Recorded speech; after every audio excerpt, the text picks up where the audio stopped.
Hello, everyone.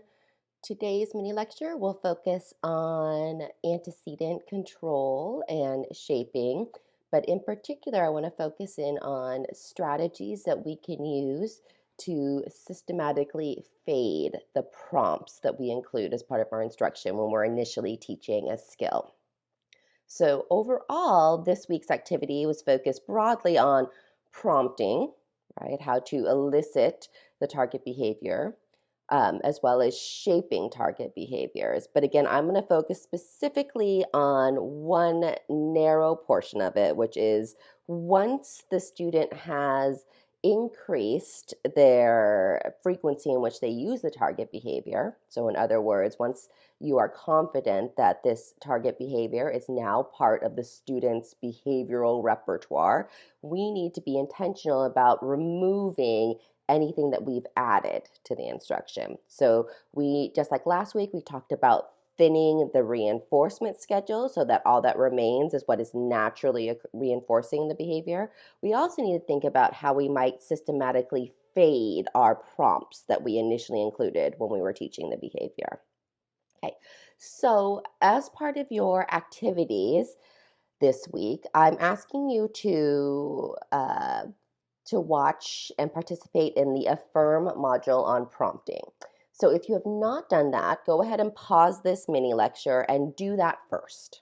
Okay, so again, do the Affirm module first and then come back to this mini lecture because it will make so much more sense to you. All right, for those of you who have watched the Affirm module, we can go ahead and get going. All right, I'm going to do a quick overview of our objectives. So as always, every week, I identify at least 3 learning objectives that I would like us to be working towards each week. The first objective is to describe how to include prompts as part of your instruction to support the behavior that you would like to see in your students. The second is to create a plan to systematically fade any prompts that you've included as part of your instructional plan. And that's what this mini lecture is going to focus on.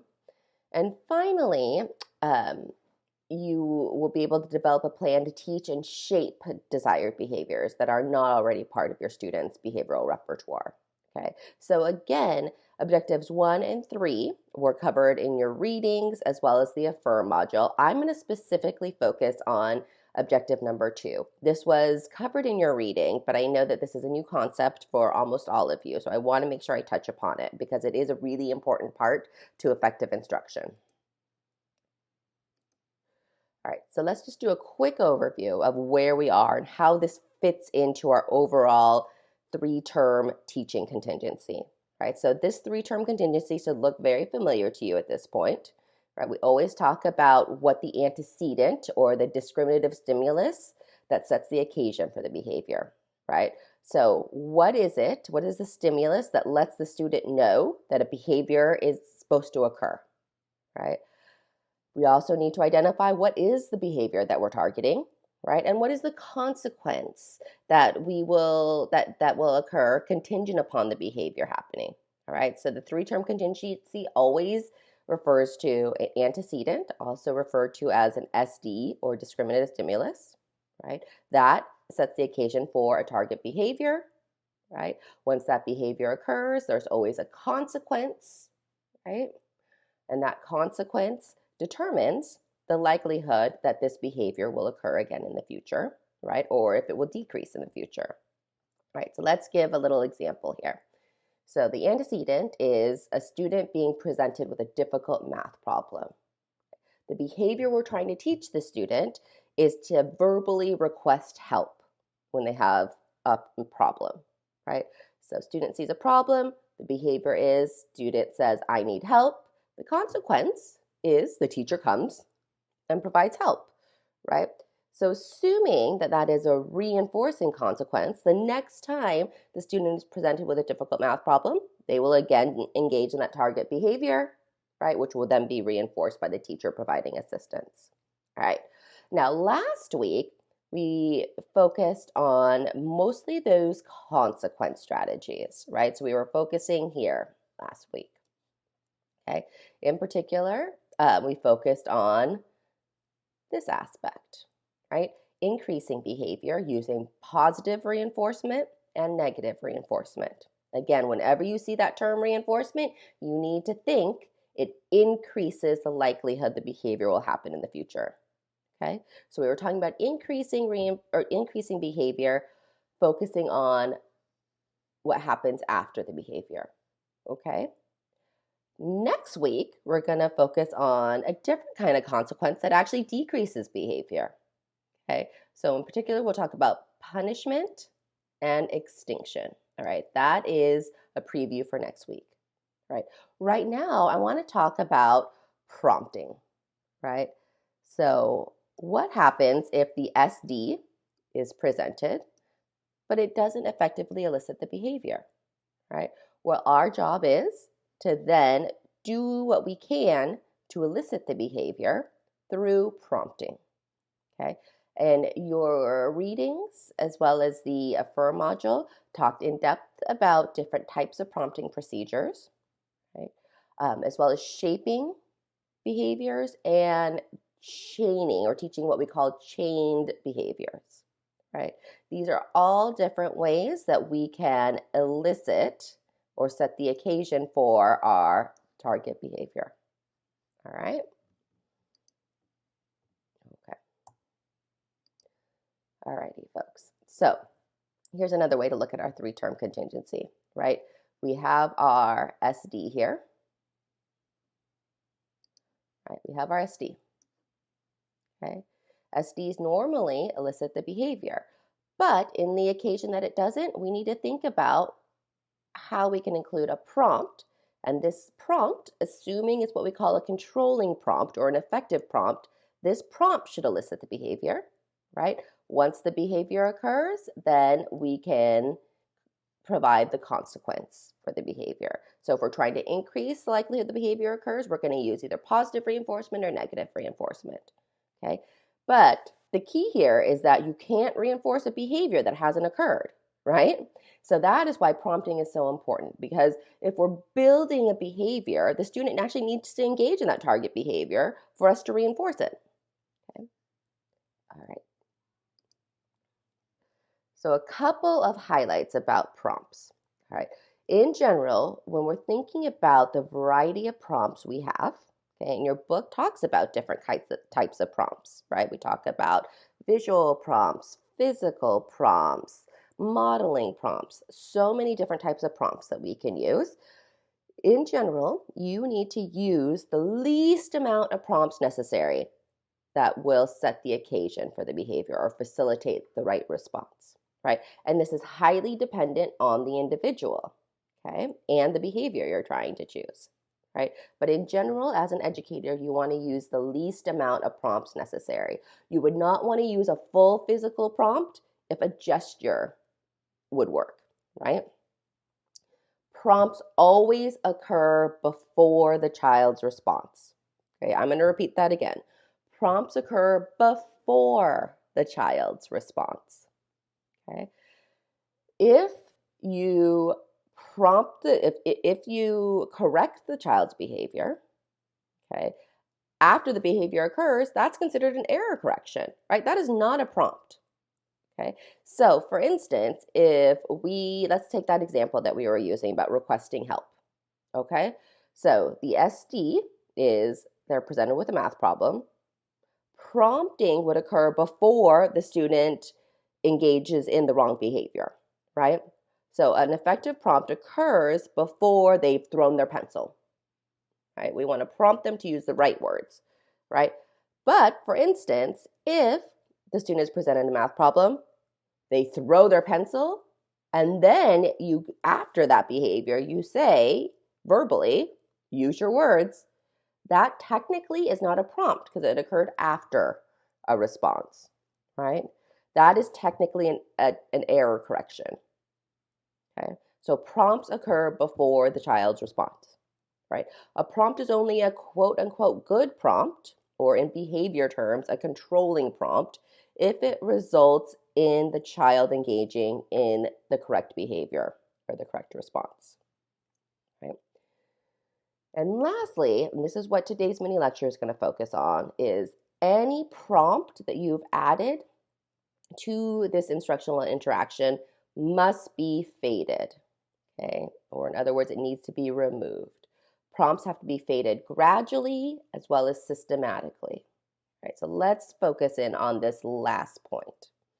All right, I'm going to talk about 3 techniques that we can use to fade your prompts. The technique you use depends on the behavior or the type of prompt that you're using.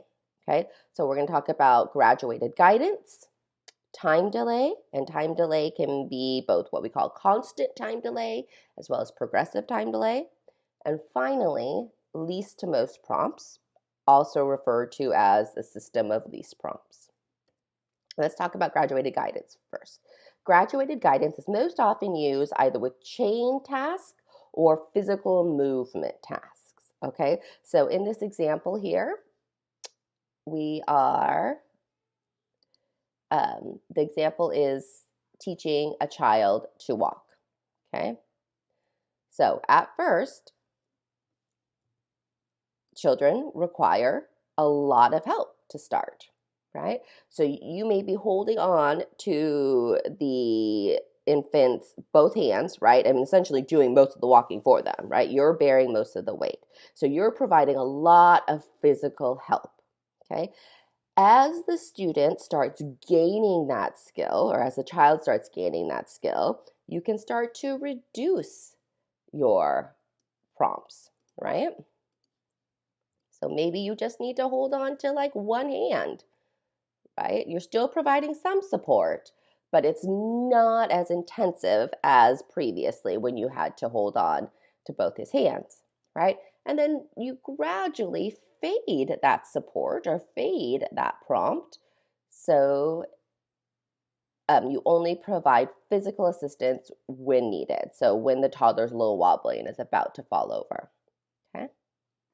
So that is in essence, what we call graduated guidance, right? You start off with more physical support and gradually lessen up as the student acquires that target skill.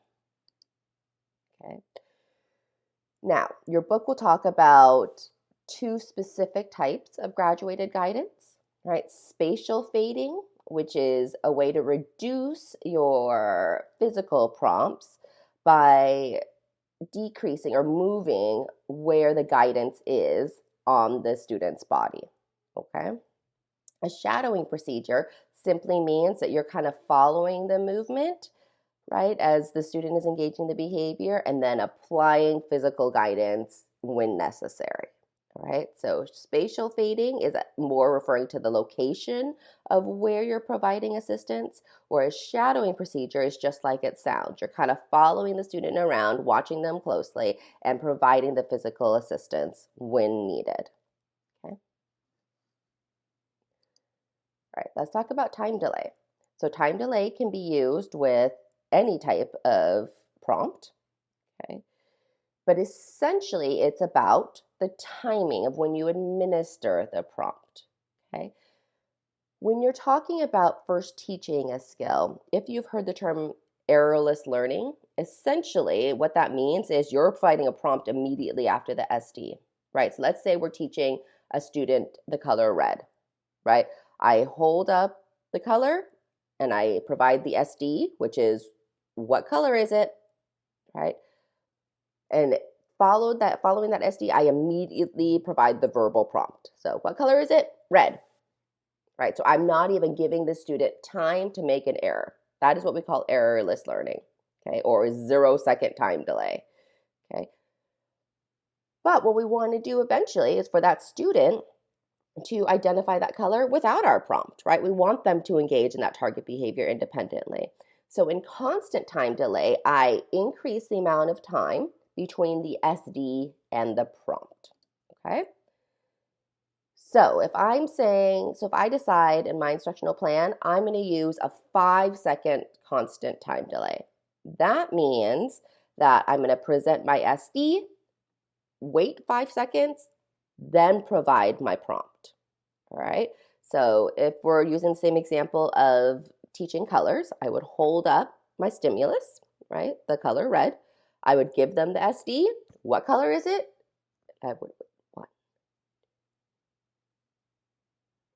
red. Okay, so time delay simply means increasing the amount of time between the SD and the target behavior. Or sorry, the SD and the prompt for the target behavior. Okay. Now, progressive time delay conceptually is similar, except that you are increasing the amount of time systematically. Okay, so let's say we were using errorless learning where it was 0 second time delay. It might be too big of a leap to go from 0 seconds to 5 seconds. So maybe what we decide to do is we are going to use progressive time delay to fade our prompt. So I'm going to go from 0 seconds, which is where I am now, to 2 seconds, to 4, to 6 seconds. Right? So the first couple of trials when we're teaching the color red, I'm going to hold up the stimulus, give the SD. What is it?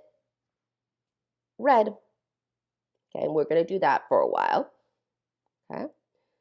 And then we're going to increase it, right? And the idea is by increasing it, we're giving the student an opportunity to independently engage in the target behavior. Okay. But after, we want to make sure that he's not embedding any error responses where we don't want some of our students really easily learn the incorrect response, right? So this is where progressive time delay might be helpful, right? So I'm going from 0 seconds between the SD and the prompt. Then I'm going to go to 2 seconds between the SD and the prompt, right? 4 seconds, then 6 seconds. So that's essentially what progressive means. We're gradually increasing the delay between the prompt, okay? All right, now let's talk about least to most prompts, all right? So this goes by a number of different names, which does not make things easier, right? It's also known as increasing assistance or system of least prompts, okay? But essentially, we're still thinking about our three-term contingency, right? You're thinking about the SD and the type of prompt you're going to use this time, okay? So in this example, where it's during snack time, right? The student is thirsty and there is milk available. So this team member or the school member provides a stimulus, so shows the milk, right? If the student does not respond, we're going to start with the least intrusive prompt. Okay, so for this student, it is a verbal prompt. So we're going to say, what do you want? Okay. If that doesn't respond, if that doesn't elicit the response, right, then we're going to increase our level of prompting, right? So we're still within the verbal prompt category, right? But we're increasing the intensity of the verbal prompt, right? Or the amount of control the verbal prompt will have over the behavior, okay? So initially, we start off with, what do you want? Okay. If that doesn't elicit the response, we're going to be more direct. We're going to actually give him a model saying, milk, please. All right. All right. Great. Now we can talk about that more, but please make sure that you watch the Affirm module if you haven't. Make sure you read closely this section on fading prompts, okay? And please make sure to bring any questions to our class meeting, right? So you have your Affirm module. You're going to read Alberto and Troutman, Chapter 10. As always, you will need to submit your discussion role and your quiz. All right, folks, I will see you on Thursday. Bye.